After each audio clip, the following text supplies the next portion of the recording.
channel's called Big Bike Adventures, but you know, the adventure's an important part of the title. And I have it on good authority that this is the ultimate in adventure bikes, mate. Is that right? Oh no. Now, sorry, let me reintroduce my mate, Darren. Now, if you've watched the series Crouching Tiger, the hits keep on coming. We had that adventure. I'll put a link in here. And then we did that trip up through the burnt forest. Beginning of this year, didn't we? After the fires, we saw our old mate. Seemed like a long time ago.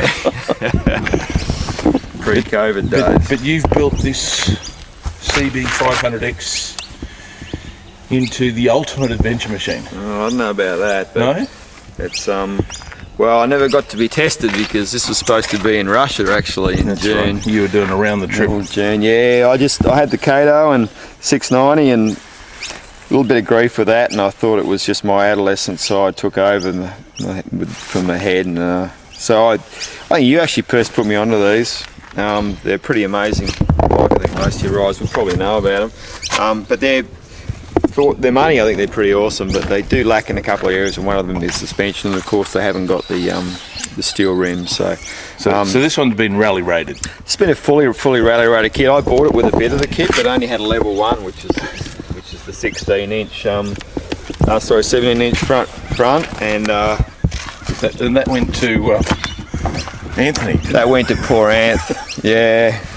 It didn't even get to fit it, the poor bugger, before he poleaxed his bike. But yeah, but no, that kit it's not cheap, but it turns them into I think for me, just an amazing all-round bike. They've just got gives them the amazing economy, and they're just a super smooth flat twin. So this is the level 2? This is the level 2, so it kicks it up 50 mil.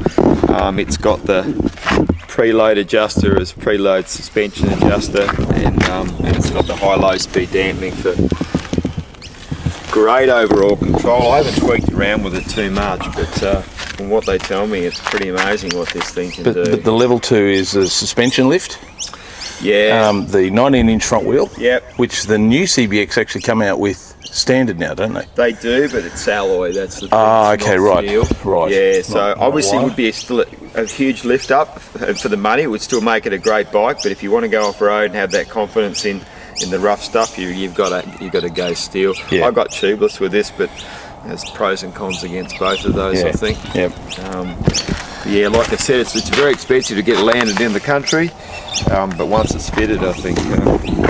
And you found the Rally Road customer service pretty good? Oh, mate. I need about 6 months before I can write a review on these guys without being angry, but honestly, I think the engineering, I'll be pragmatic about it. Engineering is astonishing with these bikes. You really know that they know their stuff, but I probably think they're going a bit hard, and they're dragging other areas. But we finally got over the line, and took about 3 days to fit it. Yep. Because I'm new to that. Yep. Someone that knows what they do with the tools to take a day. But when you obviously when you're putting these on, you don't want to take any chances or shortcuts or anything. So, but yeah, it's all. Despite me saying, deriding people that have all Farquhars on there, there's not a spare inch on my bar for electronic doodads and bits and pieces. But it's got everything you need. It does everything. So you were setting this up to go around the world. Well, not around the world, across Russia. Well, and then COVID hit. Yeah, but it was indefinite. So I was really looking at going around the world. Yeah, okay. I had the time, and I was going to go super cheap. Yep. As you know, anyone that travels around the world knows Australia's very expensive. So once you leave these shores, it drops significantly. Sure. Fuel and accommodation and food. So it allows you to go a lot further for your buck. And I had the container lined up with 7 other lads. We were going to fly into Vladivostok all together in June, and then just go around separate ways. No one was going where I was going. I was just going long term. They were just going for a month or two. But yeah, it all went to poo with COVID, of course. All right. And here's the consolation prize. You play the cards you dealt, and here we are in the outback Australia, heading west to the cage. Yeah, that's right. You can't get out, can you? No, that's it. Worst places to be though, mate. Yeah. Yep. All right, thanks, mate. Appreciate that. No worries, mate. It's a pretty flash bit of gear, and you know, I think Honda have got a really good platform here. They just need to, you know, give it decent suspension of wheels out of the factory. Really, that's what ground clearance suspension of wheels. That's what it needs, and it'd be a market killer.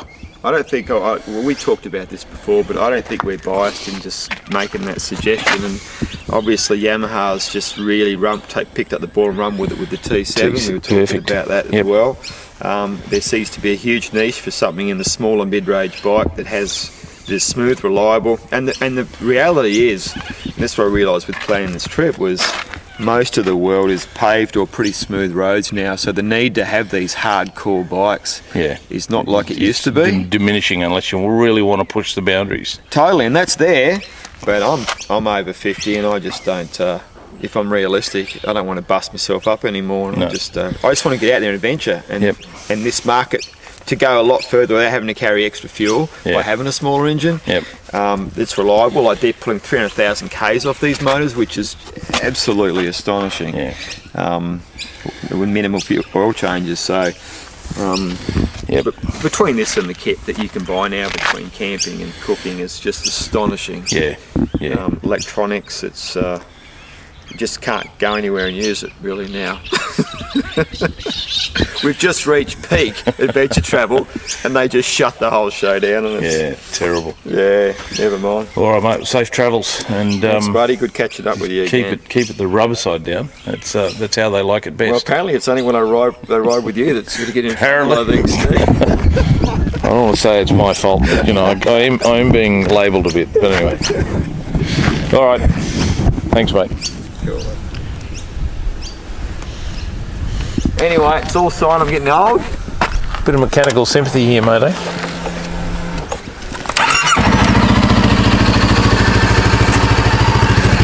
That pipe, mate, I love it. It's light, cheap, and you can see that it actually directs it along parallel with the base of the bag, so no hit at all.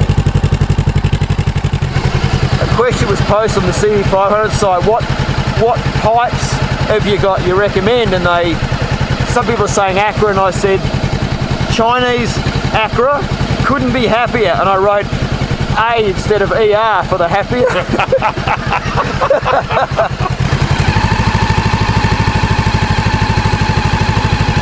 Alright, great seeing you again, brother. You too, mate. Have fun.